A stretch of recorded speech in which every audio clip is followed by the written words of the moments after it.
एक ओंकार सतनाम सतनाम करता पुरख करता पुरख निर्भव निर्भव निर्वैर निर्वैर अकाल मूरत अकाल मूरत अजूनी सैभं अजूनी सैभं गुर प्रसाद जप गुर प्रसाद जप आद सच आद सच जुगाद सच जुगाद सच है भी सच है भी सच नानक होसी भी सच नानक होसी भी सच नानक होसी भी सच नानक होसी भी सच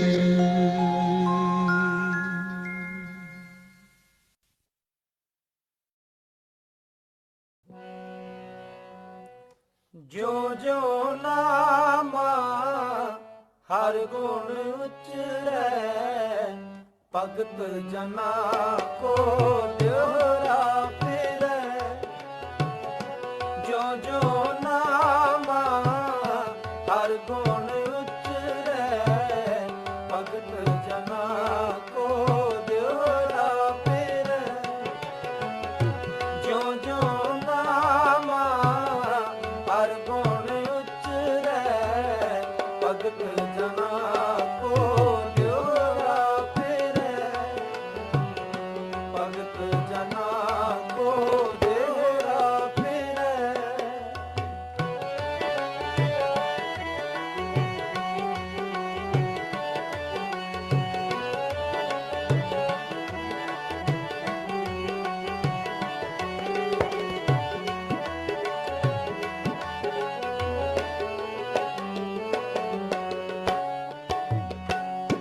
ਹਸਤ ਖੇਲਤ ਤੇਰੇ ਦਿਹੜੇ ਆਇਆ ਭਗਤ ਕਰਤ ਨਾਮਾ ਪਕੜ ਉਠਾਇਆ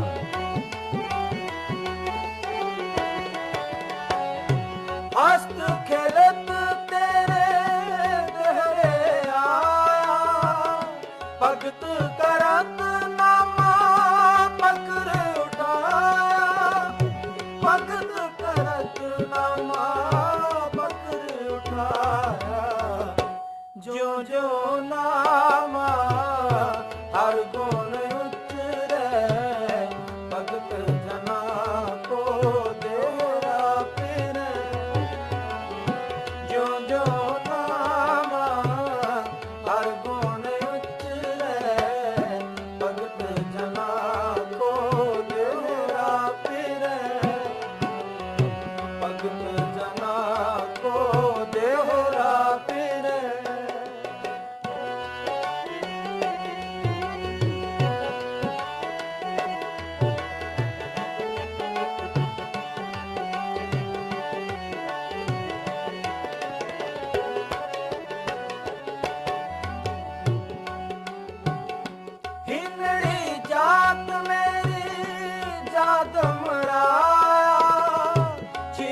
हर गुण उचरै भगत जना को देवरा फिरै भगत जना को देवरा फिरै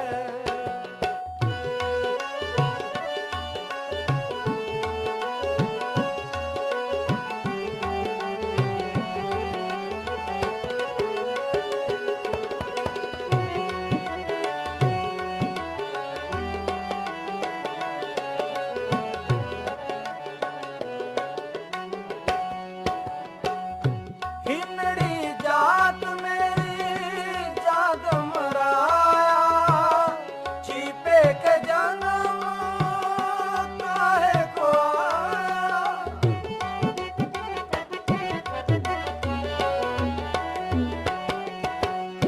हिनड़ी जात मेरी जाग मराया छिपे के जन्म काहे को आया छिपे के जन्म काहे को आया जो जो नाम हर गुण उचरै भगत जना को देवरा फिरै जो जो नाम हर गुण उचरै भगत जना को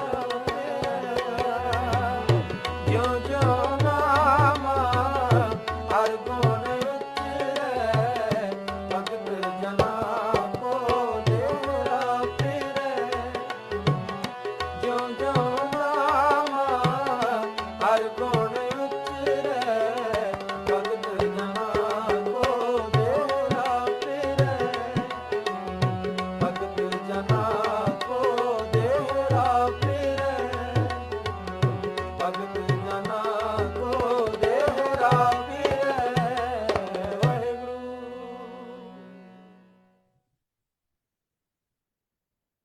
जय गुरु जी संगत जी। जय गुरु जी, शुक्राना गुरु जी हमें फिर से ये घड़ियां बख्शने के लिए। संगत जी आप सभी का वेलकम है गुरु जी के दरबार में। आज फिर से हम शिव पुराण की सेवा कंटिन्यू कर रहे हैं। Just a brief overview of जो हमने पिछली बार पढ़ा था। पिछली बार हमने रुद्र संहिता का तीसरा खंड पढ़ रहे हैं जिसको पार्वती खंड भी कहते हैं। इस खंड में ब्रह्मा जी इसकी व्याख्या कर रहे हैं और वो व्याख्या कर रहे हैं नारद जी के पूछने पर। जब नारद जी ने उनसे पूछा था कि मुझे शिव जी के बारे में सारा संक्षेप में बताइए, तो और संक्षेप में भी और विस्तार में भी, तो ये ब्रह्मा जी सारा उनको व्याख्या से बता रहे हैं। जो पिछले सोमवार को हमने पढ़े थे, 3 चैप्टर पढ़े थे जिसको अध्याय भी कहते हैं, तो 22, 23 और 24 अध्याय पढ़े थे।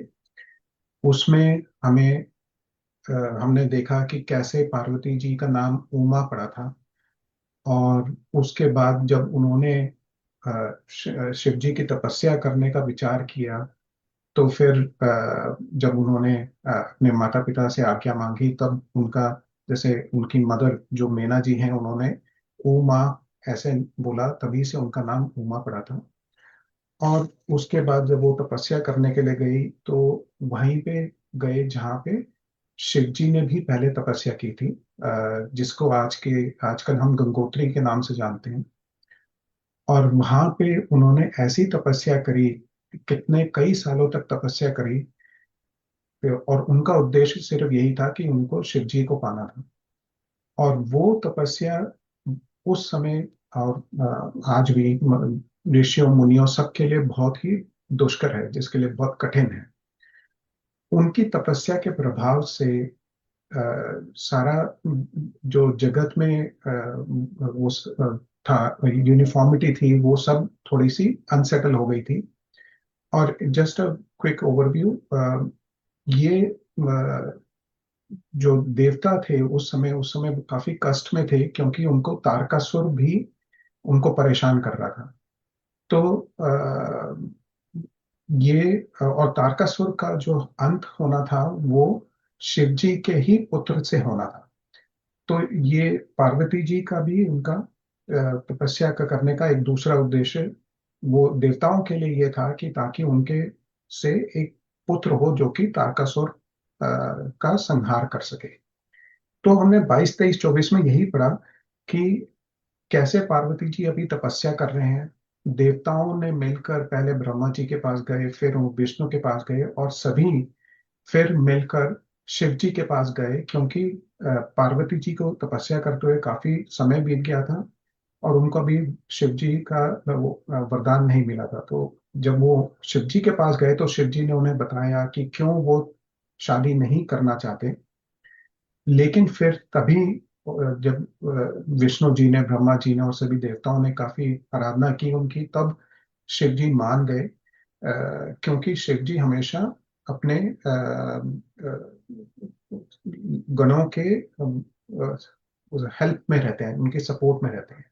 तो यही यही एक पूरा सार निकल के आया है जो हमने 22, 23 और 24 चैप्टर्स में पढ़ा। आज हम पढ़ेंगे 25, 26 और 27 अध्याय, और आज की सेवा कंचन आंटी कर रहे हैं। So let's welcome Kanchan aunty. Please आप अपने आप को अनम्यूट कर लीजिए और सेवा शुरू करिए। जय गुरु जी।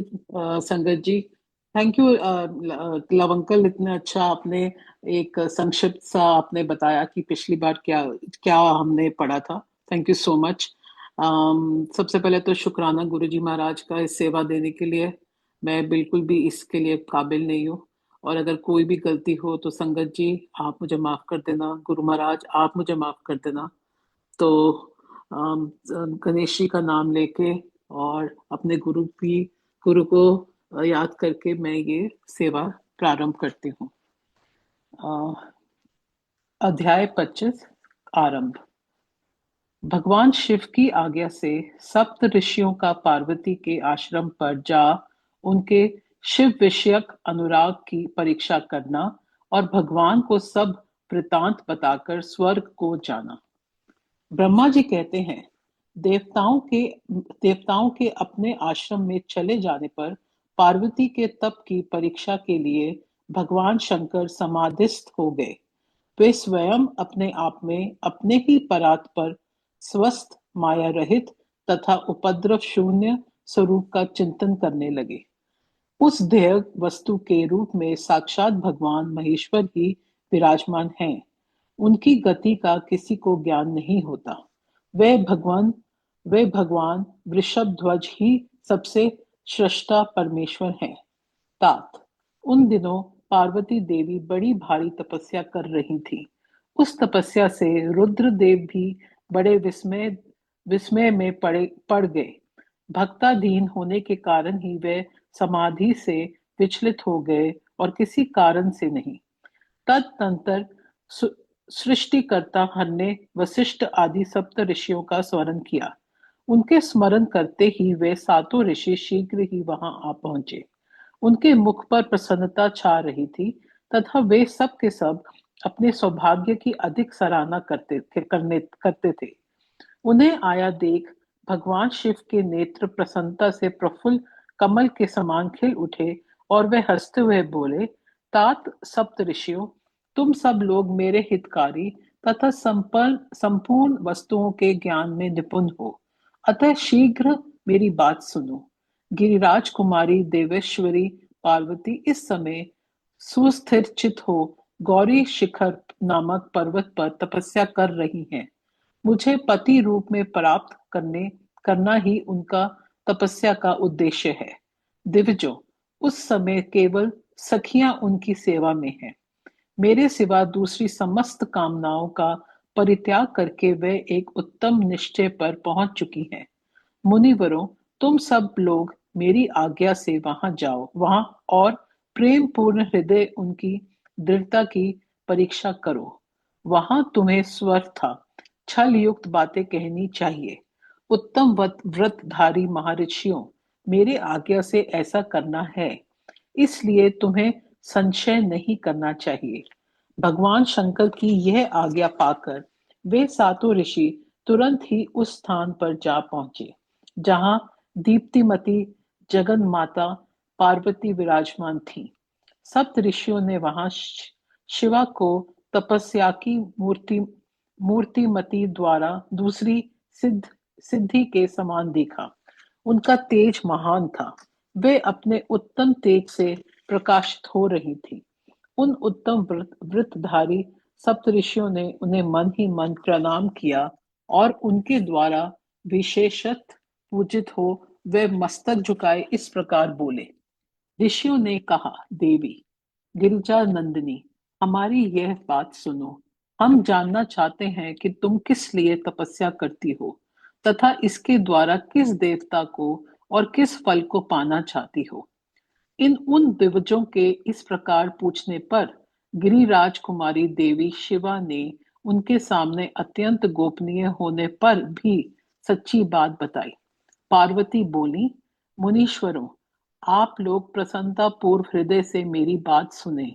मैंने अपनी बुद्धि से जिसका चिंतन किया है, अपना वह विचार मैं आपके सामने रखती हूँ। आप लोग मेरी असंभव बातें सुनकर मेरा उपहास करेंगे, इसलिए उन्हें कहने में संकोच भी होता है। तथापि कहती हूँ, क्या करूं? मेरा यह मन अत्यंत दृढ़ता पूर्वक एक उत्कृष्ट कर्म के अनुष्ठान में लगा है और ऐसा करने के लिए विवश हो गया। यह पानी के ऊपर बहुत बड़ी और ऊंची दीवार खड़ी करना चाहता है। देव ऋषि का उपदेश पाकर मैं भगवान रुद्र मेरे पति हूँ, इस मनोरथ को मन में लिए अत्यंत कठोर तप कर रही हूँ। मेरा मन रूपी पक्षी बिना पांख के ही हठ पूर्वक आकाश में उड़ रहा है। मेरे स्वामी करुणा निधान भगवान शंकर ही उसके इस आशा की पूर्ति कर सकते हैं। पार्वती का यह वचन सुनकर वे मुनि हंस पड़े और गिरिराज का सम्मान करते हुए प्रसन्नता पूर्वक छल युक्त मिथ्या वचन बोले। ऋषियों ने कहा, गिरिराज नंदिनी, देव ऋषि नारद व्यर्थ ही अपने अपने को पंडित मानते हैं। उनमें उनके मन में क्रूरता भरी रहती है।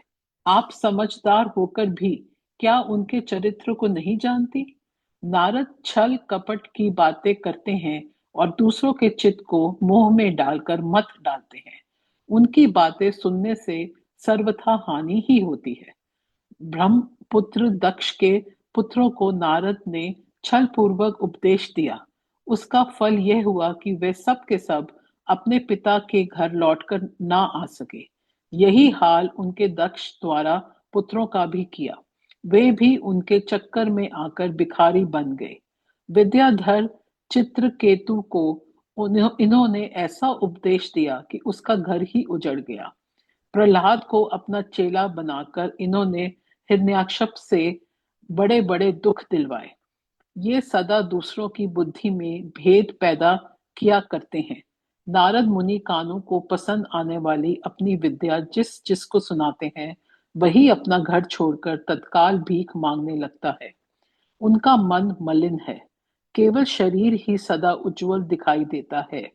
हम उन्हें विशेष रूप से जानते हैं क्योंकि उनके साथ रहते हैं। उनका उपदेश पाकर बड़े बड़े विद्वानों द्वारा सम्मानित होने वाली तुम भी व्यर्थ ही भुलावे में आ गई और मूर्ख बनकर दुष्कर तपस्या करने लगी। बाले, तुम जिनके लिए यह भारी तपस्या करती हो, वे रुद्र सदा उदासीन, निर्विकार तथा काम के शत्रु हैं। इसमें संशय नहीं है। वे अमांगलिक वस्तुओं से युक्त शरीर धारण करते हैं, लज्जा को तिलांजलि दे चुके हैं। उनका ना ही घर है ना द्वार। वे किस कुल में उत्पन्न हुए हैं इसका भी किसी को पता नहीं है। कुत्सित वेश धारण किए भूतों तथा प्रेत आदि के साथ रहते हैं और नंग धड़ंग हो शूल धारण किए घूमते हैं। धूर्त नारद ने अपनी माया से तुम्हारे सारे विज्ञान को नष्ट कर दिया, युक्ति से तुम्हें मोह लिया और तुमसे तप करवाया। देवेश्वरी, गिरिराज नंदिनी, तुम ही विचार करो कि ऐसा वर को पाकर तुम्हें क्या सुख मिलेगा।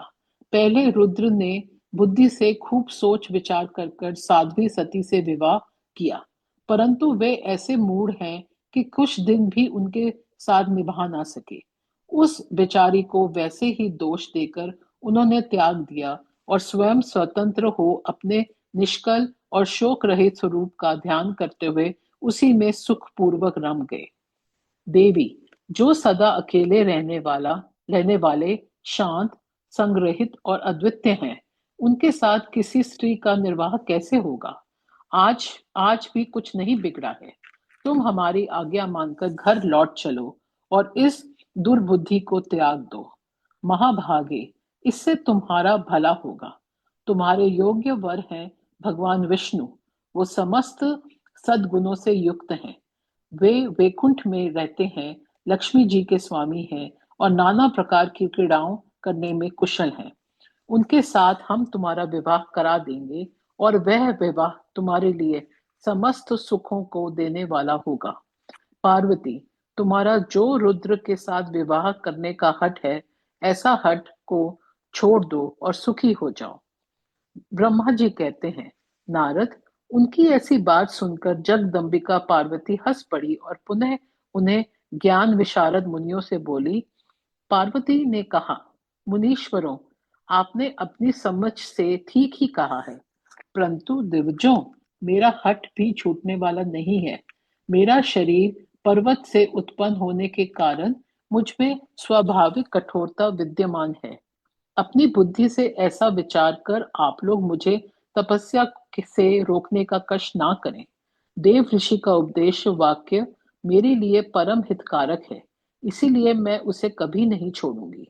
वेदवता भी यह मानते हैं कि गुरुजनों का वचन हितकारक होता है। गुरुओं का वचन सत्य होता है। ऐसे जिनका दृढ़ विचार है, उन्हें इहलोक और परलोक में परम सुख की प्राप्ति होती है और दुख कभी नहीं होता।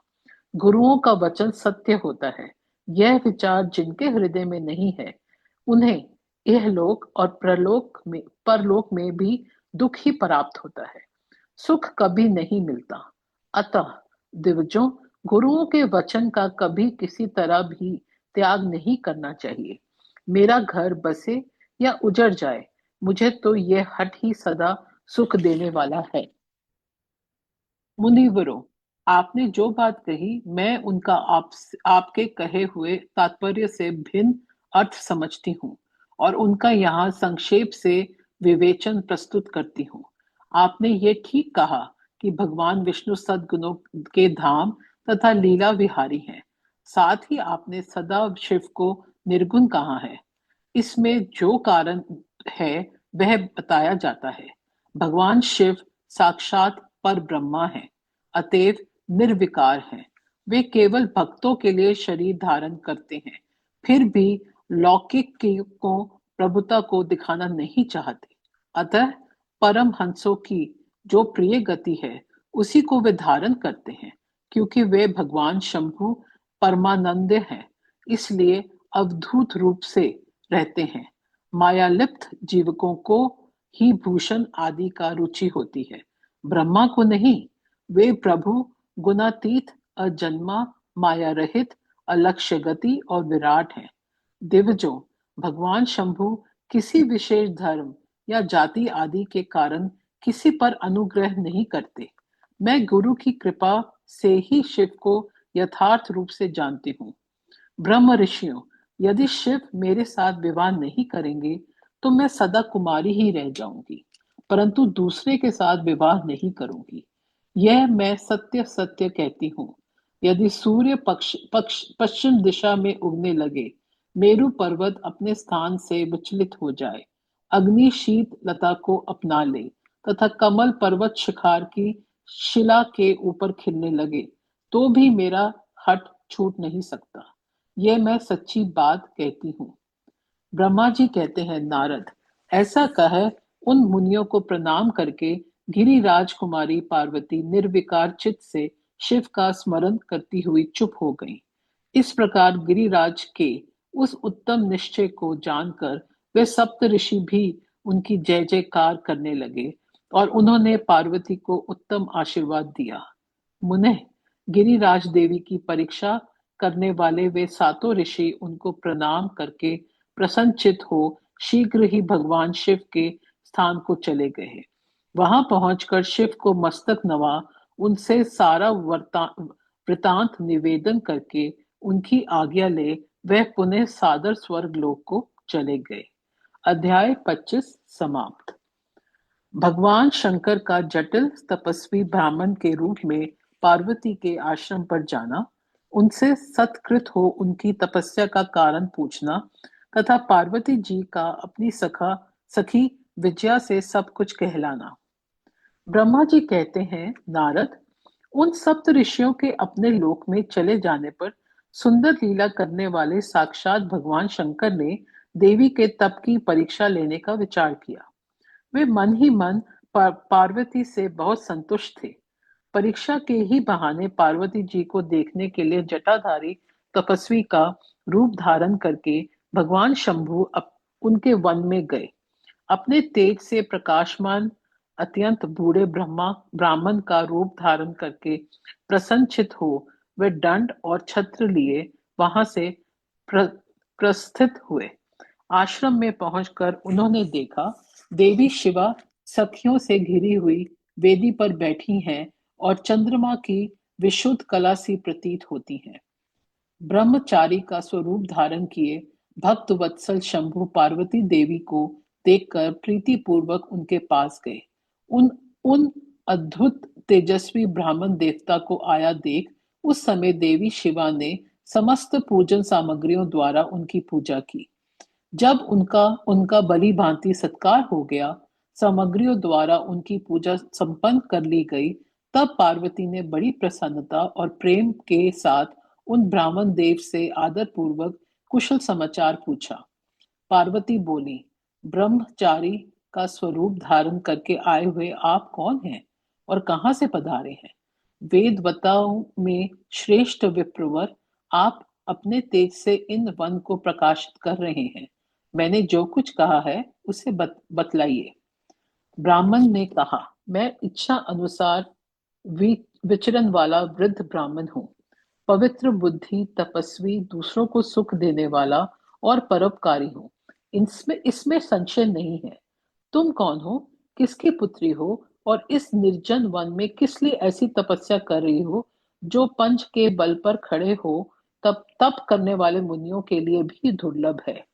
तुम ना बालिका हो ना वृद्धा ही हो, सुंदरी तरुणी जान पड़ती हो, फिर किस लिए पति के बिना इस वन में आकर कठोर तपस्या करती हो?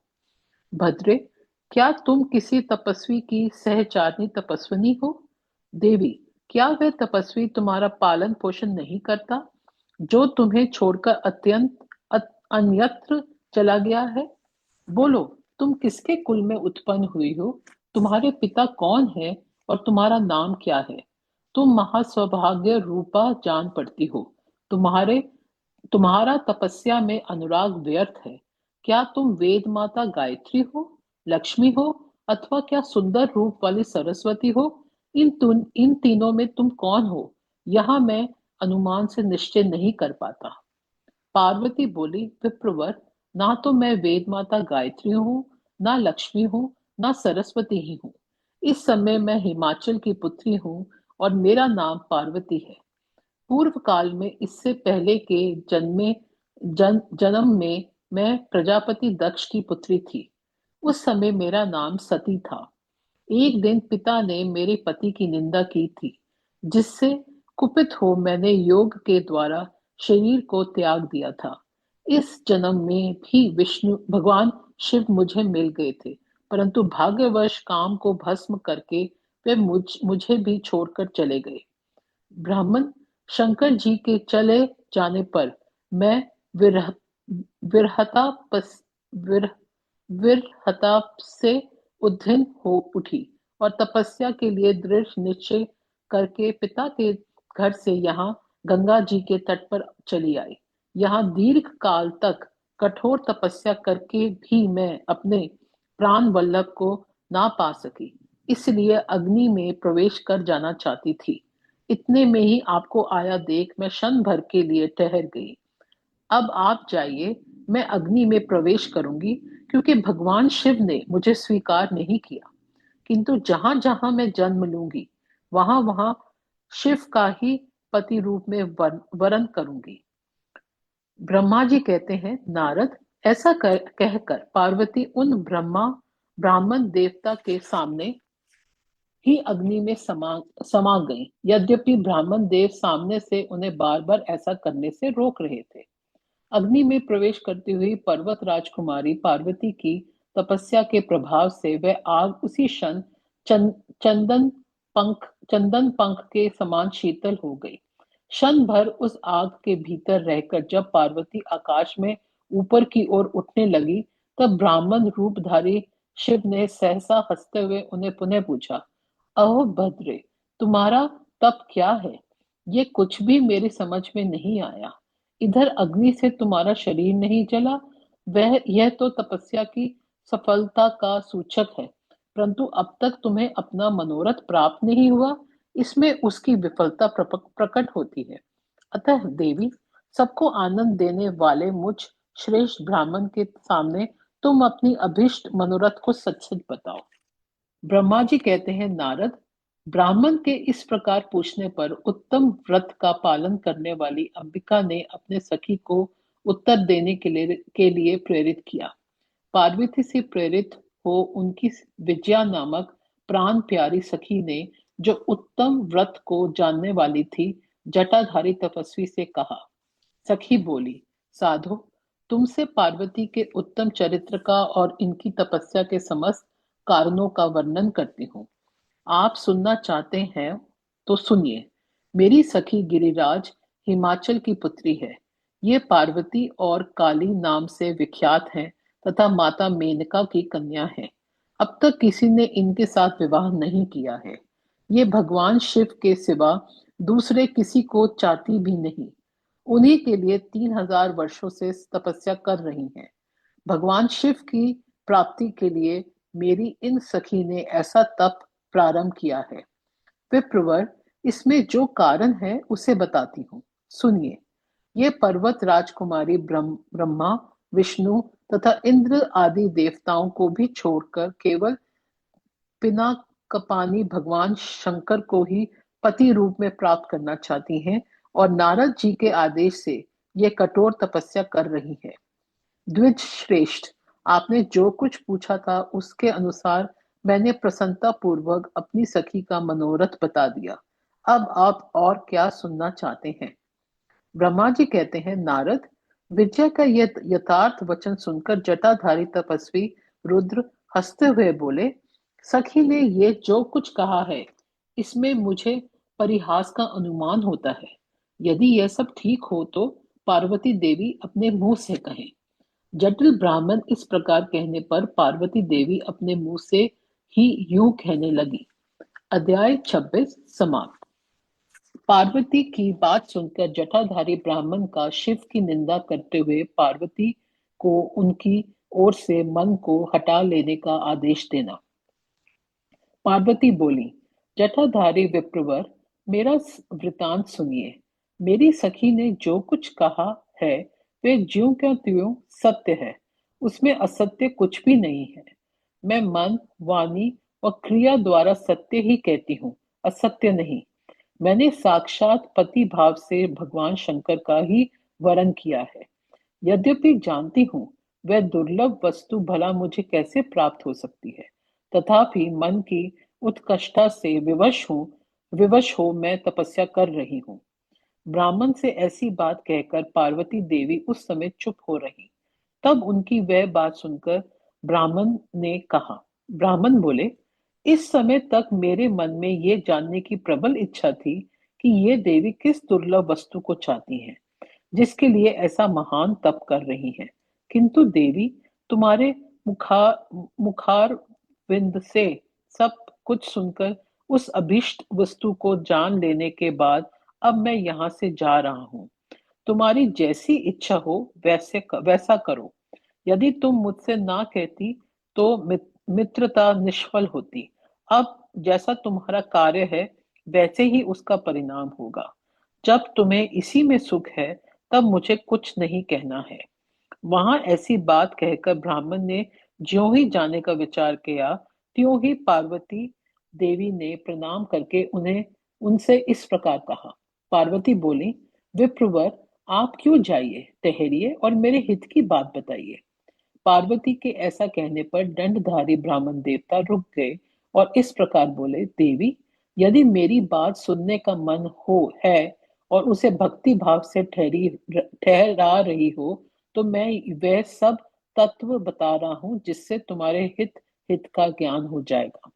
महादेव महादेव जी के प्रति मेरे मन में गौरव बुद्धि है, अतः मैं उनको सब प्रकार से जानता हूँ।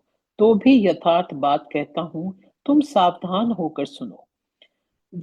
वृषभ के चिन्ह से अंकित ध्वजा धारण करने वाले महादेव जी सारे शरीर में भस्म रमाए रहते हैं। सिर पर जटा धारण करते हैं। धोती की जगह बाघ का चाम पहनते और चादर की जगह हाथी की खाल ओढ़ते हैं। हाथ में भीख मांगने के लिए एक खोपड़ी लिए रहते हैं। झुंड के झुंड सांप उनके सारे अंगों में लिप्त देखे जाते हैं। वे विष खाकर ही पुष्ट होते हैं। अभक्ष्य भक्षी हैं।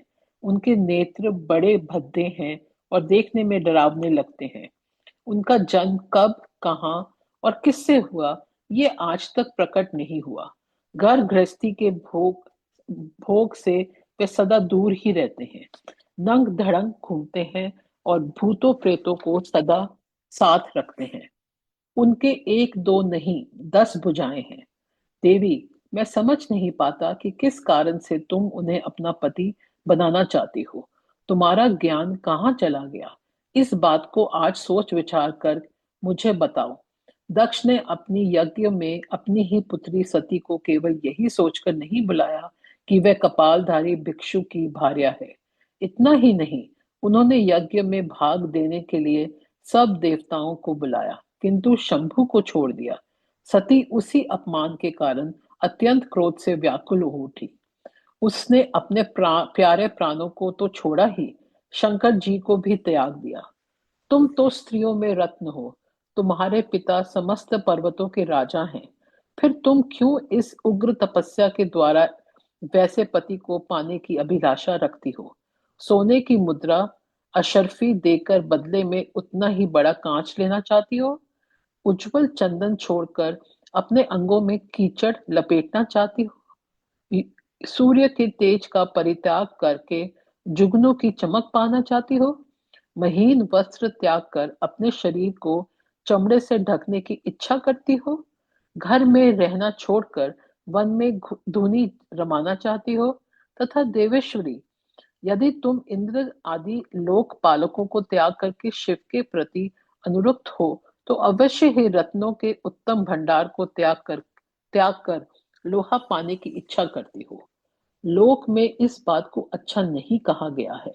शिव के साथ तुम्हारा संबंध मुझे इस समय पर परस्पर विरुद्ध दिखाई देता है।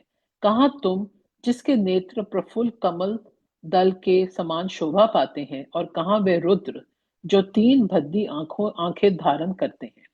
तुम तो चंद्रमुखी हो और शिव पंचमुख कहे गए हैं। तुम्हारे सर पर दिव्य वेणी सर्पनी सी शोभा पा रही है, परंतु शिव के मस्तक पर तो जटाजूट बताया जाता है। वह प्रसिद्ध ही है। तुम्हारे अंग में चंदन का अंगरांग होगा और शिव के शरीर में चिता का भस्म। कहाँ तुम्हारी सुंदर मृदुल साड़ी और कहाँ शंकर जी के उपयोग में आने वाले हाथी की खाल। कहाँ तुम्हारे अंगों में दिव्य आभूषण और कहाँ शंकर के सर्वांग में लिपटे हुए सर्प। कहाँ तुम्हारी सेवा के लिए उद्यत रहने वाले संपूर्ण देवता और कहाँ भूतों की दी हुई बलि को पसंद करने वाली शिव। कहाँ तो मृदंग की मधुर ध्वनि और कहाँ डमरू की डिम डिम। कहाँ भेड़ियों के सामूहिक गड़गड़ाहट और कहाँ अशुभ श्रृंगी नाद। कहाँ ढकाका शब्द और कहाँ अशुभ गलनाद। तुम्हारा ये उत्तम रूप शिव के योग्य कदापि नहीं है। यदि उनके पास धन होता तो वे दिगंबर नंगे क्यों रहते। सवारी के नाम पर उनके पास एक बूढ़ा बैल है और दूसरी कोई भी सामग्री उनके पास नहीं है। कन्या के लिए ढूंढने जाने वाले वरों में जो नारियों को सुख देने वाले गुण बताए जाते हैं, उसमें उनमें से एक भी गुण भद्दी आंख वाले रुद्र में नहीं है। तुम्हारी परम प्रिय काम को भी उन हर देवता ने दग्ध कर दिया और तुम्हारे प्रति उनका अनादर तो तभी देख लिया गया जब वे तुम्हें छोड़कर अन्यत्र चले गए। उनकी कोई जाति नहीं देखी जाती, उनमें विद्या तथा ज्ञान का भी पता नहीं चलता। पिशाच ही उनके सहायक हैं और विष तो उनके कंठ में ही दिखाई देता है। वे सदा अकेले रहने वाले और विशेष रूप से विरक्त हैं। इसलिए तुम्हें हर के साथ अपने मन को नहीं जोड़ना चाहिए। कहाँ तुम्हारा कंठ में सुंदर हार और कहाँ उनके गले में नरमुंडों की माला। देवी, तुम्हारे और हर के रूप आदि सब एक दूसरे से विरुद्ध हैं, अतः मुझे तो यह संबंध नहीं रुचता। फिर तुम्हारी जैसी इच्छा हो वैसे करो। संसार में जो भी अद्वस्त है वह सब तुम्हें स्वयं चाहने लगी वह सब तुम स्वयं चाहने लगी हो। अतः मैं कहता हूं कि तुम उस अस्तु की ओर से अपने मन को हटा लो, अन्यथा जो चाहो वह करो, मुझे कुछ नहीं कहना है। ब्रह्मा जी कहते हैं, नारद, ये बात सुनकर पार्वती शिव की निंदा करने वाले ब्राह्मण पर मन ही मन कुपित हो उठी और उससे इस प्रकार बोली। अध्याय 27 समाप्त। जय गुरु जी। शुक्राना गुरु जी।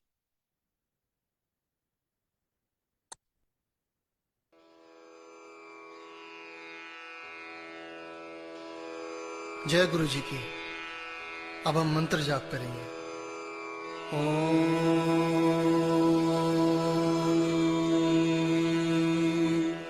नमः शिवाय। शिव जी सदा सहाय।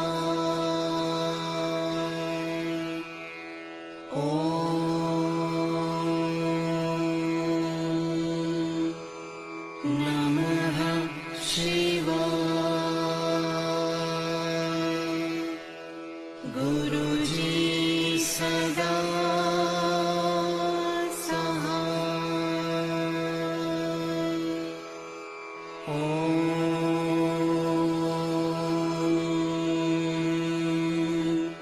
नमः शिवाय। शिव जी सदा सहाय।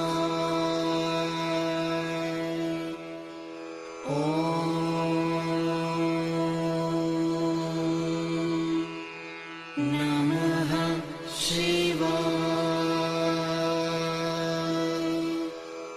गुरुजी सदा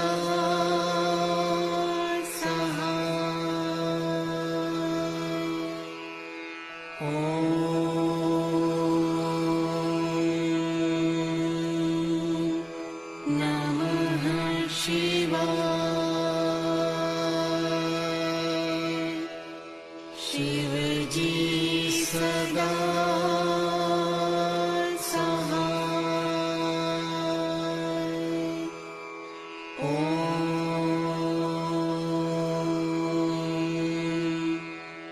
नमः शिवाय।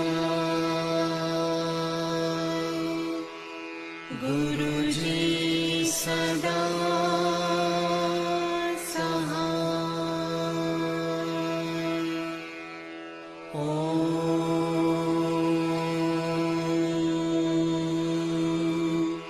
नमः शिवाय। शिव जी सदा सहाय।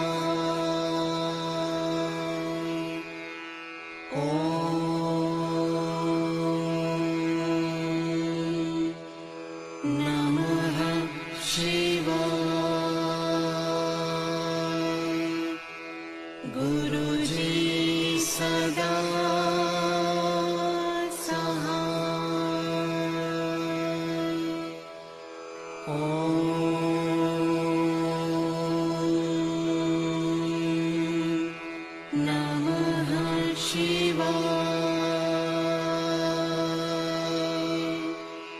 शिवजी सदा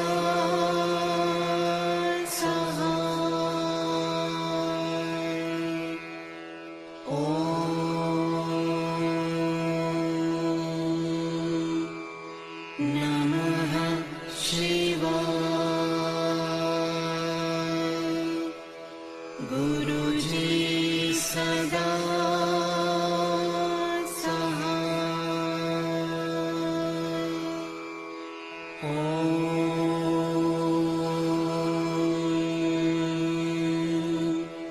नमः शिवाय शिवजी सदा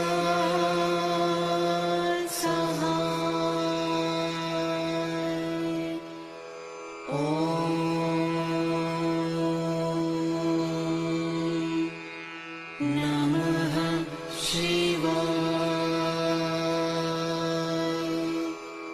गुरुजी सदा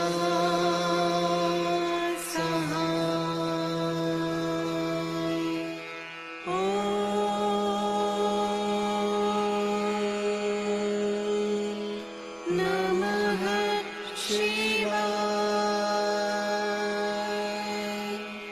शिवजी सदा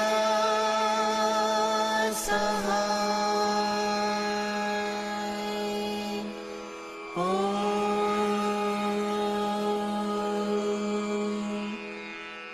नमः शिवाय गुरुजी सदा सहाय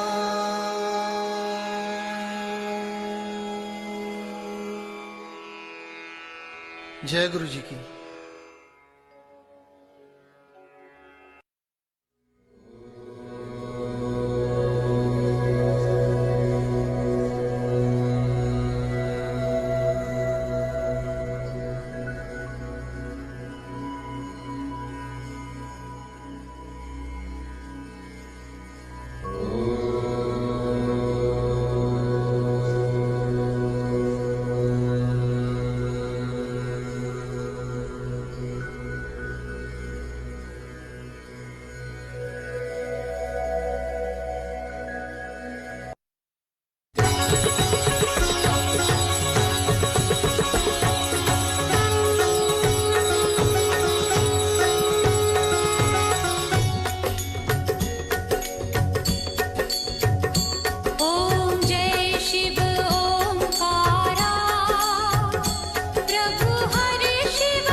त्रिभुवन मन मोहे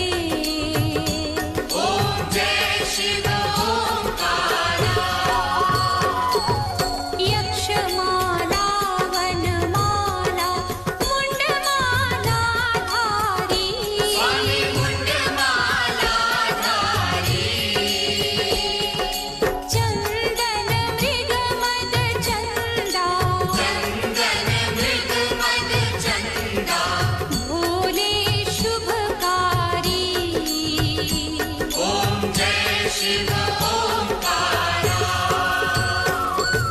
श्वेतांबर पीतांबर बाघांबर अंगे स्वामी बाघांबर अंगे ब्रह्मादिक सनकादिक ब्रह्मादिक सनकादिक भूतादिक संगे ओम जय शिव ओंकारा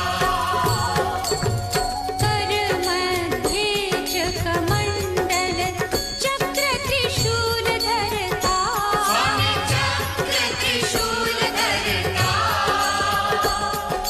जग करता जग हरता जग करता जग हरता जग पालन करता ओम जय शिव ओंकारा ब्रह्मा विष्णु सदा शिव जानत अविवेका स्वामी जानत अविवेका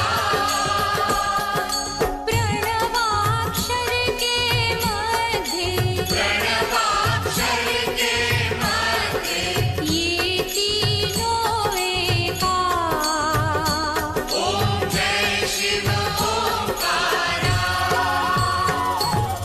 त्रिगुण स्वामी जी की आरती जो कोई जन गावे स्वामी जो कोई जन गावे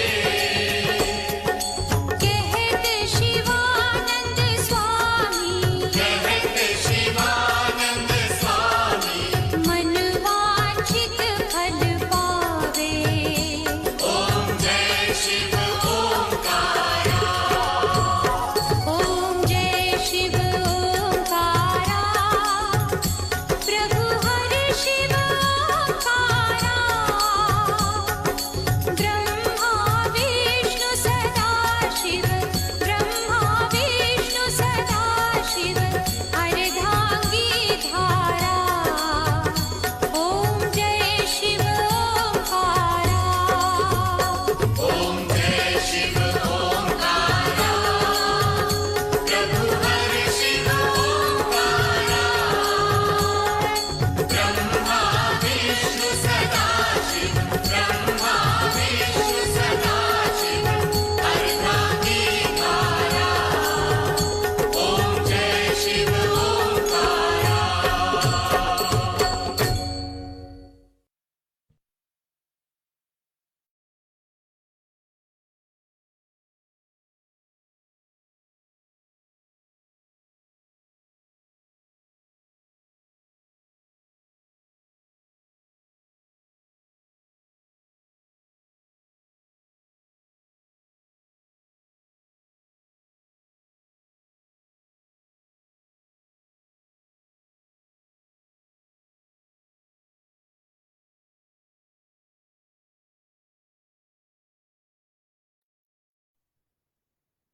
जय गुरु जी। शुक्राना गुरु जी महाराज, बहुत बहुत शुक्राना। जय गुरु जी संगत जी, thank you so much for joining. शुक्राना महाराज आज की सेवा लेने का। हमसे कोई भूल चूक हुई हो तो हमें माफ करना गुरु जी। हर चीज का शुक्राना महाराज, आती हुई हर सांस, जाती हुई हर सांस का शुक्राना। सबके घरों में अपनी मेहर करने का शुक्राना महाराज। सबके बच्चों पे अपनी निगरानी रखने का शुक्राना महाराज। अपनी मेहर वाला हाथ सब परिवार पे बनाए रखना। हमसे ऐसे ही सेवा लेते रहना गुरु जी। हमसे कोई भी भूल चूक हो जाए हमें माफ कर देना। बहुत बहुत शुक्राना Guru ji. Thank you so much love uncle. बहुत ही सुंदर तरीके से आपने आज पिछले चैप्टर्स का जो भी बताया उसको फ्रेशन अप किया। बहुत बहुत शुक्राना उसके लिए गुरु जी का भी। I think it's very important.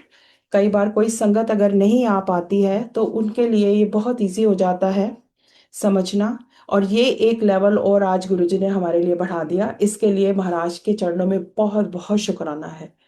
और हर समय कोशिश पूरी रहेगी कि पिछले चैप्टर्स को थोड़ा सा सिर्फ 3-4 मिनट के लिए हम उसको फ्रेशन अप करें और उसके बाद जो भी संगत की सेवा है, जिस भी आंटी और अंकल की सेवा है, वो अगले चैप्टर को शुरू करें। इस चीज की बुद्धि देने का, इस चीज की सोची देने का भी गुरु जी का बहुत बहुत शुक्राना। नए साल में ये एक और चीज गुरु जी ने ऐड की, हमसे सेवा ली। बहुत बहुत थैंक यू गुरु जी। और आप सबका भी बहुत बहुत शुक्राना संगत जी।